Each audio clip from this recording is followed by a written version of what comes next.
Welcome to Keep Betting, the YouTube channel talking sports betting on a near daily basis. I am CC, and today we're going to talk about college basketball slate for Thursday, November 18th. Before jumping in, I've had some slight issues with lag in my video camera. That's why I'm not going to go full screen right here. And I made the last two videos both choppy and cannot figure out the solution. So I just decided I want to get this video out. So today's might be choppy up in the little corner, but I'm just going to try to put on the screen the information and maybe we can help some people. So before jumping in, I want to talk about an idea for weekly, like a segment, I guess. We're going to start making videos every week, just breaking down past week's performances. The example and the reason that I wanted to start doing this is the Oregon versus BYU game yesterday. It was a really good game, has big effects on the future markets, I believe. BYU looked really good, and I think that they'll be overpriced here for a second because of that game. But just things like that I think would be cool to add on a Sunday weekly recap. So if that sounds interesting, somebody leave a comment that they want that, hit thumbs up on that comment, and let me know that there is a market for that type of video and you guys would enjoy it and find use out of it. So with that being said, let's jump into tomorrow's slate. We have a few games that we can talk about. The first one being Wisconsin, Milwaukee versus Florida, 14.5 line.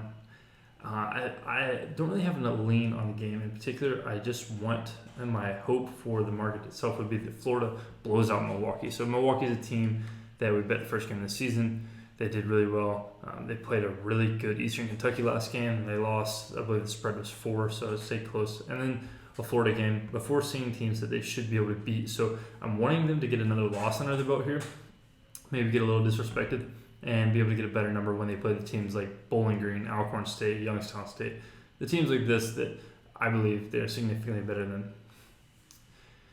Going down the list a little bit, we have UAB -1.5 versus South Carolina. I think this one is interesting, as I feel like most people will think, just based off the name and knowing who goes where, that South Carolina is the better team than UAB. UAB has proven themselves to be a very good mid-major, and adding Andy Kennedy as the coach, they've looked really well. I think that there's not many people that sleep too much on UAB, but just a little bit in depth on South Carolina. They're 2-1. Their biggest win being Western Kentucky, but I don't believe in that win or this team very much at all. Princeton lost. They didn't look too well. Beat up on a bad team. And then Western Kentucky go into their logs. They lost to Minnesota the game before, and they only beat Alabama State by 5. So not a team I'm very high on by any means, and it makes that loss look even worse. Next up, we have another in-state, pretty close to where I'm at, Sanford versus Oregon State. So Sanford, if you've watched this team play, is a run and gun offense. They don't play defense, and they get high totals typically.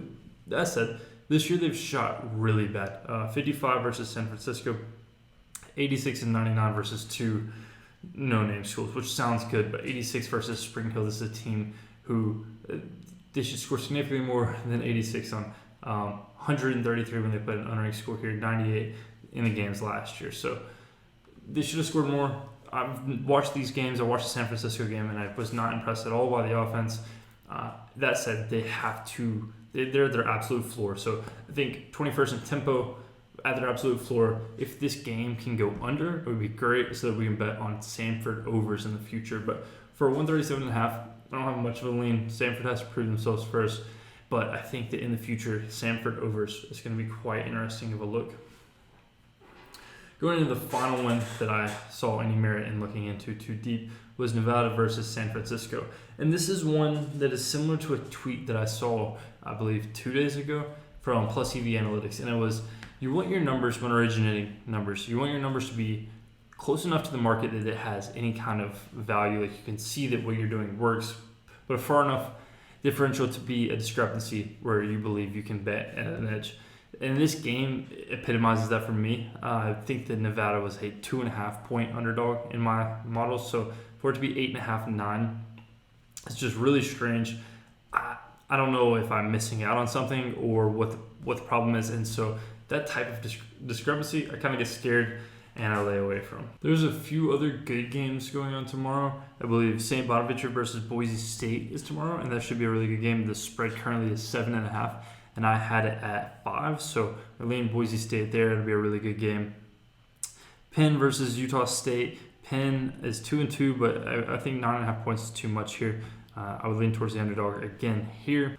Ohio State versus Xavier. Ohio State sits at a 1.5 favorite. I can't see betting on either of these teams so far. Ohio State, they've both struggled versus some pretty bad teams and had some nail biters. It'll be an interesting game to watch, not so much to bet on. San Diego State, Arizona State. Arizona State with the infamous buzzer beater from half court to lose the game to start the season. And San Diego State hasn't been the greatest, but they have the better players here. And if you could get a number, like I see 9s, if you could get an 8 somehow, this is falling down. I think San Diego State wouldn't be too bad of a side. But that is it for the Thursday, November 18th slate. We have one game going on tonight, and that is Mississippi State playing Detroit. So that'll be interesting to watch. If you enjoyed these kind of videos, make sure you subscribe, like the video if you found any value in the information I leave. And if you would like to see the weekly recap of college basketball, make sure to like the comment in the comment section below. I'll leave one in there if you guys like. So with that being said, hope you enjoyed. Let's make some money.